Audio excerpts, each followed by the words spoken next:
මිනිස්සු විවාහ වෙන්නේ සතුටින් ජීවත් වෙන්න. ඒත් ඇයි අර දික්කසාද වෙන්නේ? ආදරයෙන් පටන් ගත්ත ජීවිතයක් නීතියෙන් අවසන් වෙන්නේ ඇයි? අද අපි ඒ ගැන කතා කරමු. ලංකාවේ වසරකට 1,70,000කට ආසන්න ප්‍රමාණයක් විවාහ වෙනවා. නමුත් මේ අතරින් වසරකට 1,50,000කට ආසන්න පිරිසක් දික්කසාද ඉල්ලනවා.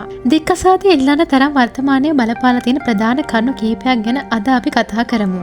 අංක 1. ලිංගිකත්වය. ලංකාවේ බොහෝ දෙනෙක් විවාහයෙන් පසුව තමයි ලිංගික අත්දැකීම් ලබා ගන්නේ.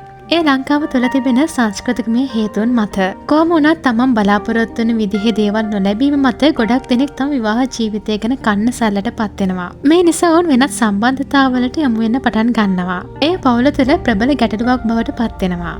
ඒ වගේම අද සමාජයේ ලිංගිකත්වය ගැන තියෙන අදහස් වෙනස් වෙලා තියෙනවා. ඒ තමයි සමලිංගිකත්වය.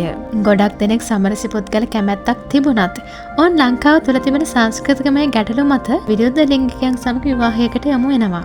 මෙය දික්කසාද නඩු ෆයිල් වෙන්න ප්‍රධාන හේතුවක් බවට පත් වෙලා තියෙනවා. අංක 2. සමවයස් විවාහ.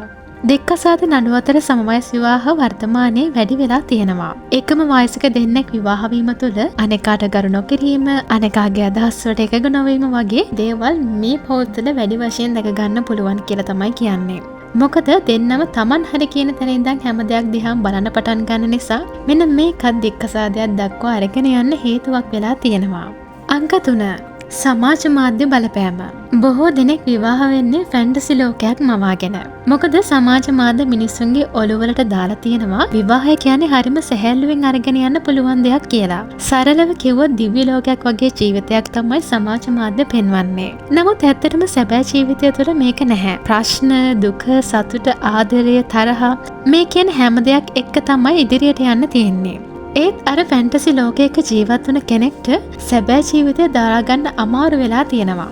මේ නිසා දික්කසාද නඩු වැඩි වෙලා තියෙනවා. අංක 4.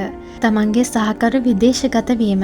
ගොඩක් වෙලාවට සැමියා හෝ බිරිඳ විදේශගත වෙන්නේ ලස්සන අනාගතයක් ඔවුන් දෙදෙනාටම සාදා ගැනීමේ අරමුණින්.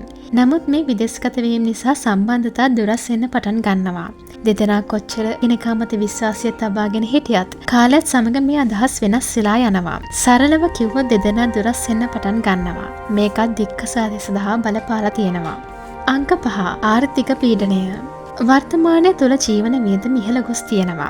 දෙදෙනාම රැකියා කරත් මේ බර දරා ගන්න බැරි වෙලා තියෙනවා. දෙදෙනාම කාර්යබහුල වීම තුළ කතාබහ කරන්න වෙලාවක් ඔවුන්ට හිමි වෙලා තියෙනවා. ගෙදර ආවත් සමහර වෙලාවට ලැප් එකේ ෆෝන් එකේ ඉන්නා වෙන්න පුළුවන්. මේ හේතුත් දික්කසාදය සඳහා බලපාලා තියෙනවා. අංක 6. අදහස් අරමුණු නොගැලපීම. ලෝකයේ කිසිම වෙලාවක අපිට පරිපූර්ණ යෝලක් හොයාගන්න වෙන්නේ නැහැ. 100% අදහස් ගැලපෙන අය කොහොමත් නැහැ. නමුත් ඔබට ඇහුම්කන් දෙන, ඔබේ අදහස් වලට ගරු කරන, ඔබේ අරමුණු වලට ඉඩක් දෙන සහකාරයෙක් හමු වෙනවා නම් ගොඩක් දේවල් ගලපගෙන ඉදිරියට යන්න පුළුවන් කමක් තියෙනවා. නමුත් ගොඩ දෙනෙක් ළඟ මේ තත්ත්වය නැහැ. වෙනම අදහස්, වෙනම ලෝකවල ඔවුන් තනිවීම නිසා එයත් දික්කසාදය සඳහා බලපාලා තියෙනවා. අංක 7. කාන්තාවන්ගේ අධ්‍යාපන මට්ටම ඉහළ යාම. වර්තමානයේ කාන්තාවන් ගොඩ දෙනෙක් ආර්ථිකමය වශයෙන් ස්වාධීන වෙලා තියෙනවා. ඒ නිසා පොඩි ප්‍රශ්නයක් වුණත් මට මේ විවාහය තිබුණත් එකයි නැතත් එකයි කියන තැනට ඔවුන්ගේ ඔළුව හදාගෙන තියෙනවා. ස්වාධීනව ජීවත් වෙන එකට කාන්තාවන් බොහෝමයක් වැඩි කැමැත්තක් දක්වනවා. මෙයත් දික්කසාදය දක්වා යාමට ප්‍රධාන හේතුවක් වෙලා තියෙනවා. අංක 8. මත්ද්‍රව්‍ය වලට ඇබ්බැහි වීම. අධික ලෙස මත්ද්‍රව්‍ය වලට ඇබ්බැහි වීම නිසා පවුල් තුළ ඇති වගකීම් පැහැර හැරීම, හිංසා කිරීම, අනාරක්ෂිත වීම වගේ හේතුන් මත දික්කසාද නඩු වැඩි වෙලා තියෙනවා. අංක 9. සාමාන්‍යකරණය වීම. අද සමාජය තුළ චිත්‍රපට, ටෙලිනාට්‍ය තුළින් දික්කසාදය කියන සාධකය සාමාන්‍යකරණය කර තිබෙනවා. මේ නිසා බොහෝ දෙනෙක් දික්කසාදය කියන එක ලොකු දෙයක් විදිහට හිතන්නේ නැතුව ඉන්න පටන් අරන් තියෙනවා. මේකත් ප්‍රධාන හේතුවක් බවට පත් වෙලා තියෙනවා.